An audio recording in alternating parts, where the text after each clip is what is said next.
Today is August 2nd, 2022. My name is Joe Todd. This is an interview with Cyndi Lu Daniels in Oklahoma City. Ma'am, where were you born? Little Rock, Arkansas, 1960. When? Oh, June 20, 1960, Little Rock, Arkansas. 1920. Who is your father? Ronald Edward Smith. And your mother? Martha Jane, you want a current name or? Her maiden name? Conway. Conway. Okay. You go through school in Little Rock. I did. Graduate what year? 1978, 1978. Mount St. Mary's Academy. Who is your favorite teacher? Sister Georgine. Why? She was the sweetest, kindest, dearest lady. She was my 5th grade teacher, and I was going to become a nun.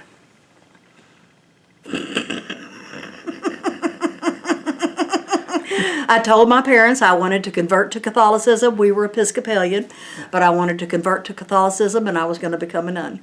What'd they say? They laughed at me because I was never quite, I was always a little gregarious, maybe. What type of work did your father do?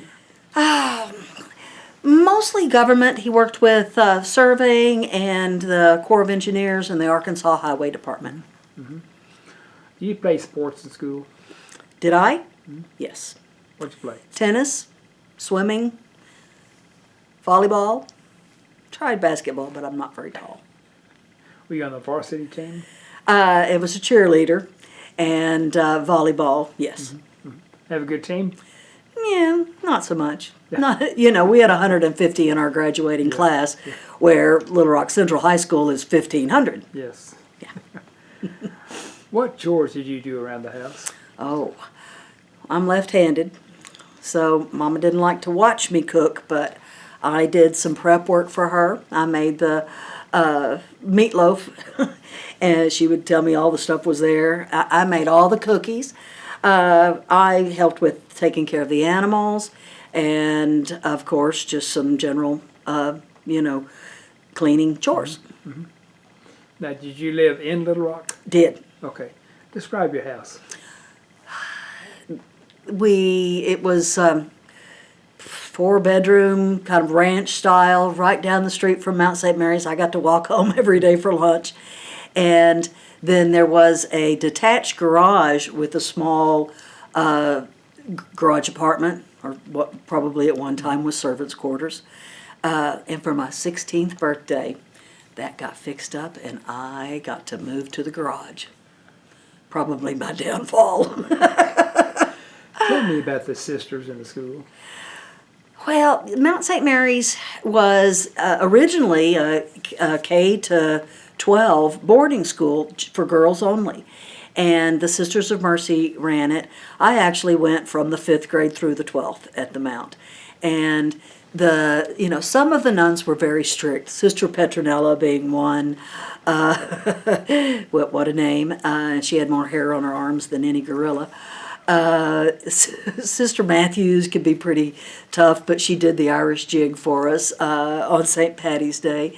And Quintilla, they were really very good, and always, even if they were strict, they were nice people.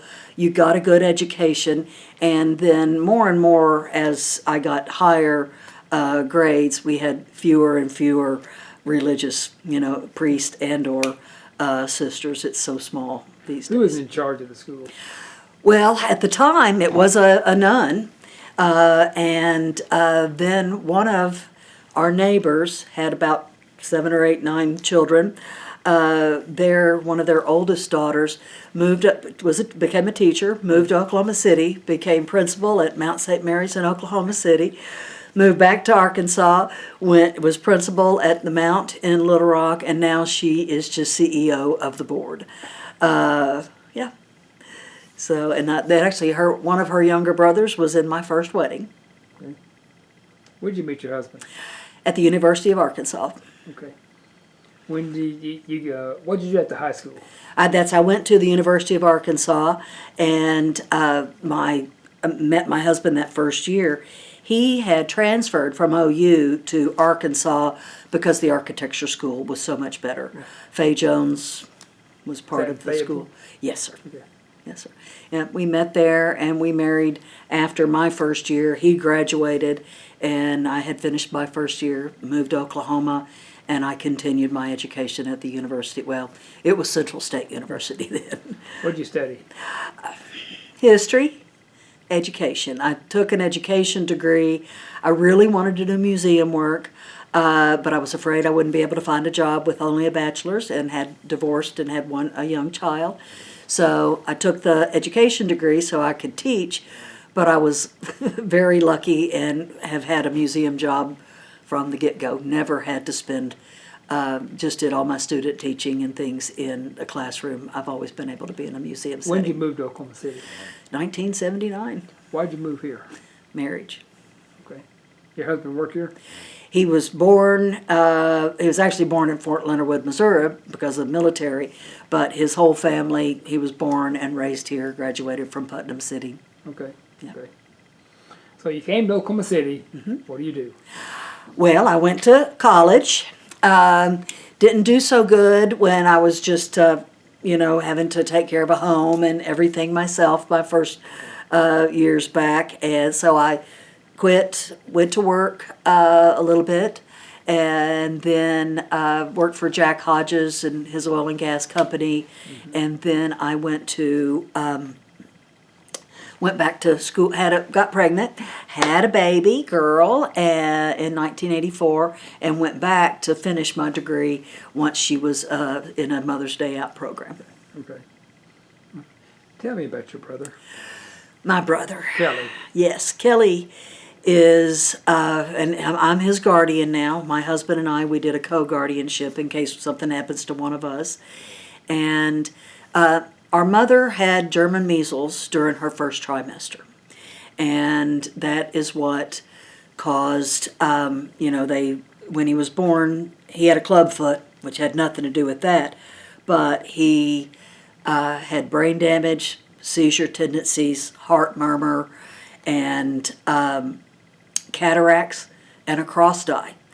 And one eye was crossed. Eye. Okay. Yeah, and so they did 3 surgeries. He was 5, 6, 7, somewhere before 10. So that would have been in the late 60s. And he, when they removed cataracts in the 60s, they take the lens and all. They didn't have a lens replacement. So, and one eye, they're able with the corrective lenses that he sees pretty well. The other eye, even the lens doesn't really even do anything for him. But the ophthalmologist, and I've now taken him to a neuro-ophthalmologist here in Oklahoma, if the good eye, if he ever had problems with it, they can now fix the other eye. Yes. So he would still be, that's the good, I worry about that, for him. He doesn't, and we always are very careful about his glasses. Try to be careful because, without his glasses, he is basically blind. Yeah. And he did go to the Arkansas School for the Blind. But then, when the teacher would try to hide things, he had enough sight, that he'd say, "What are you hiding over there?" He'd get everybody in trouble. And really, it was really difficult because of his handicap. His IQ is right in that 70 to 80 range where, he's right there. But he doesn't read or write. He can read sight words. He has those memorized. He kind of can sound some things out. But truly, he doesn't read or write. And so I've learned to either voice text him, or we taught him to have Siri read his text to him. And as a little boy, he was really always very sweet and fairly docile, although they medicated him. Zerontin, Ritalin, Dilantin, You know, do you wanna... One time, Mama picked up his prescription, Dilantin, and handed him the sack, you know, on the way home. And he handed her back an empty bottle. So then we turned around and we went to the hospital and we had his stomach pumped. Sweet, but here, Mama. He was a sweetheart.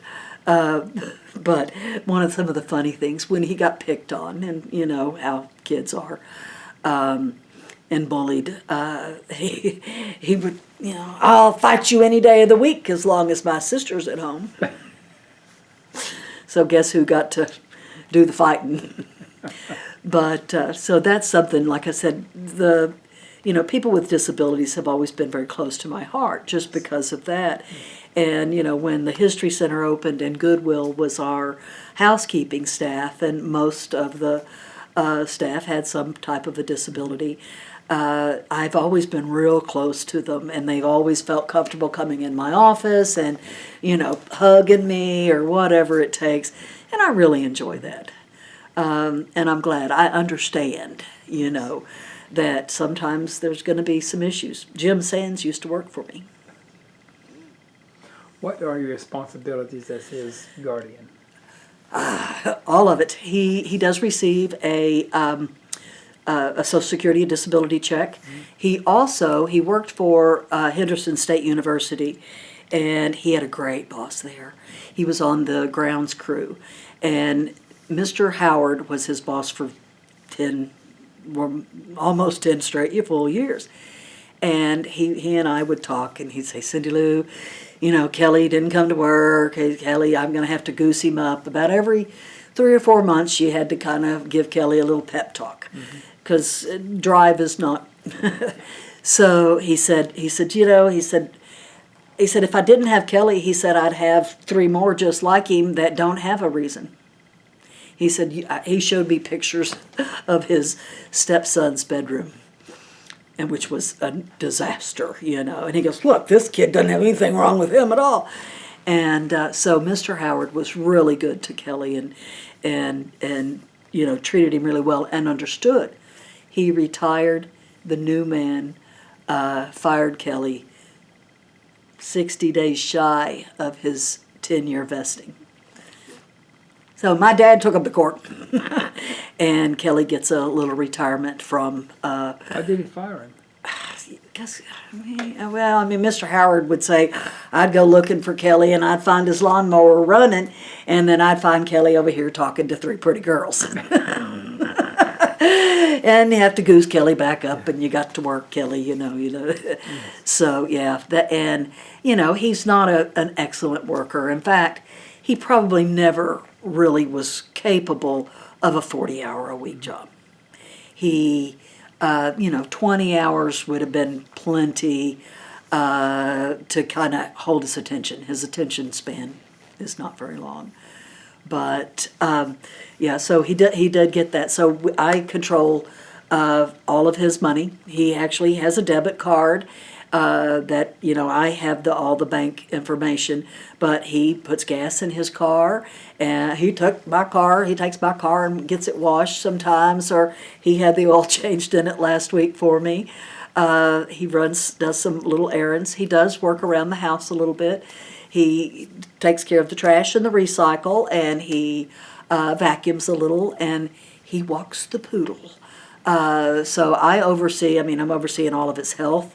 He's had a heart attack, or numerous stents, a triple bypass, the cataracts, the whole eye thing. So we have your neuro-ophthalmologist. We just found a cancer on his back, a skin cancer, got that removed. Dentist. I'm taking care of all of it. I'm the chief cook and bottle washer. He does do his own laundry.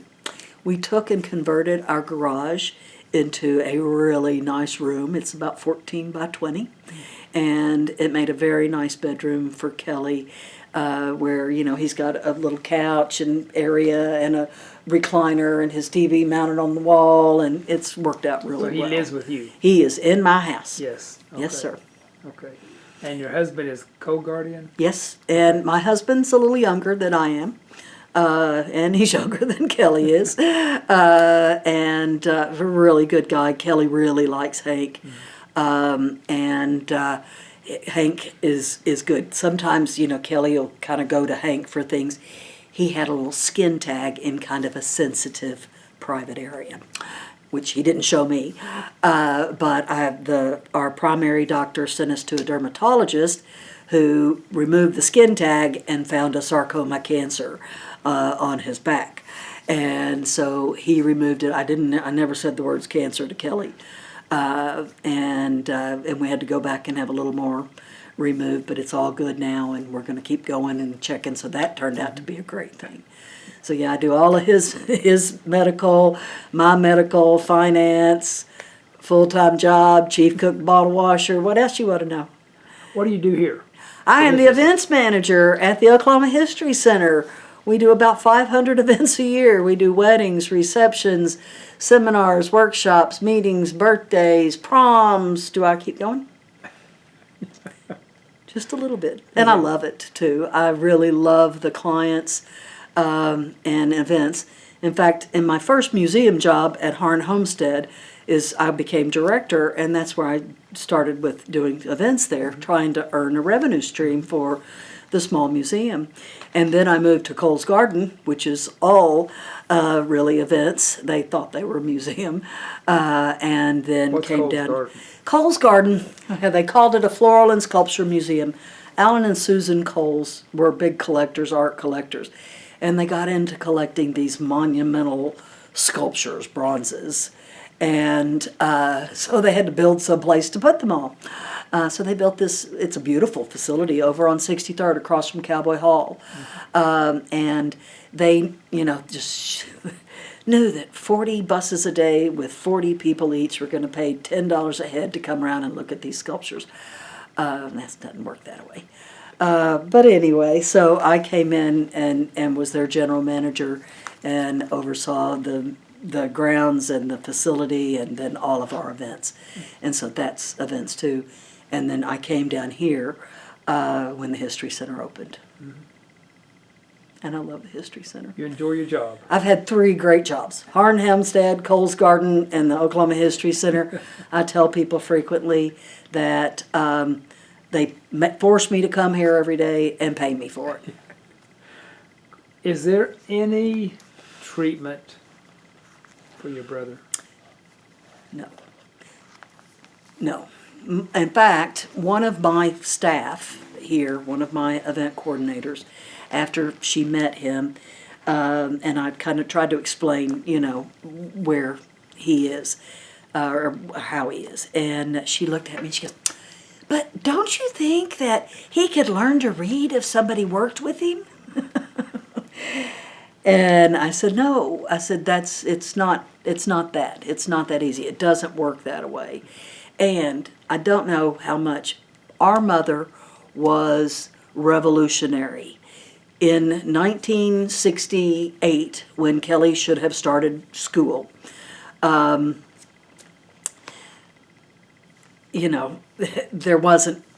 weren't places really for Kelly. Because Kelly is in a special category. So he went to the blind school. He was really too high functioning, not visually impaired enough, and too high functioning, or less functioning as academically. And then they moved him to Francis A. Allen Exceptional School for Children. And it was really for severely profound. They had some of their clients, students were, completely bedridden, had to be fed, diapers, the works. Kelly was far and above, those students. So then my mother did her revolutionary thing. She paid Catholic boarding school, Morris Academy in Searcy, Arkansas, for Kelly to go there. And she said, "I don't care if he learns one thing. I just want him to be treated as everybody else." So he went to class. He sat there. It didn't really sink in.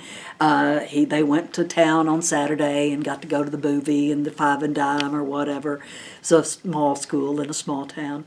And he went to Morris for a couple of years. Then my mother taught Father Tribu at Catholic High School for Boys, which was the Catholic high school, for the young men, where Mount was for women. Talked him into letting Kelly go to high school for at least 2 years. And didn't care that he learned a thing. But she mainstreamed him in the 60s and 70s when that's not what you did. You hit him. They told Mother when Kelly was born, he won't live through the first year. He won't live to adolescence. He won't live to adulthood. Their suggestions were to take him to the children's colony and leave him for the rest of his life. That's not what happened, and it's a good thing. Because as you saw today, he's very high functioning, very personable. Did he tell you about his volunteering? I have him volunteering. RSVP. Yes. Actually, I volunteer too now. I called and talked to Laura McFeeters at RSVP, and I signed him up, and then they had a training where they fed us lunch and did a little training class. And so I went so I could hear all the rules, because I'm the one that's going to have to get the emails and the, help him with the paperwork portion of it. So we went out and met with them, and we did the training session. And during the training, she said, well, we are looking for some people that can maybe do intakes for us for new clients. I can do that. So I now volunteer for Provide a Ride as well, and I go and do the client intakes for the new clients so that they can then sign up and get rides. What is RSVP? It's Retired Senior Volunteer Program. It's a United Way agency, and then Provide a Ride is a portion there. They do some food banks and Meals on Wheels. They do a lot of different things, and so I go out and I meet with the client and get all their information, and then I send it all in. I take their photo and I send it all back in to April, who's the coordinator. And then the clients have to give 10 business days notice for an appointment. They have to be 60 years or older and have a income requirement. And fairly, I think the requirement is under $25,000 a year. And so April will call and say she's got a ride, and she sends the email, and I print it off, and Kelly gets the paper and calls the person and introduces himself, and then tells him when he'll be there and finds out if there's anything special. The first few times I sat with him when he made the calls, and he did it, on voice speakerphone. And then now he does it pretty good. What we do, though, and he's not from Oklahoma City, so we drive it. So he gets it. We've got the address of the person and then the address of the doctor's office, and so we drive it. And I have him drive, and I teach him a good way to get there, and he picks them up, takes them to the doctor. He waits in the doctor's office until they're finished, and then he drives them home. And he can stop for pharmacy, or if they wanted to stop and get something to eat or need a few things from the grocery store. In fact, I got a call a little while ago, so he kind of has an emergency one. Somebody else had to cancel for Thursday, but this will be his 4th ride with this lady, and they actually asked for him. Can Kelly give me a ride? So that's worked out. He is a real. I know that makes him feel good, and it makes me feel good. And he's getting up and he's doing something. He's not just watching TV. And we have a 55-pound, a young male standard poodle. And so Kelly has logged over 140 miles on a walking app, walking the poodle. Yeah. He's lost 20 pounds, too. We're trying to, and we've got his medication going great. Things are going very well. Good. Anything else you want to talk about? You notice I'm shy. Yeah. I think I wanted, he told you about the Special Olympics? Yes. And yes. that I didn't realize. I knew that, I had gone. Gold medal.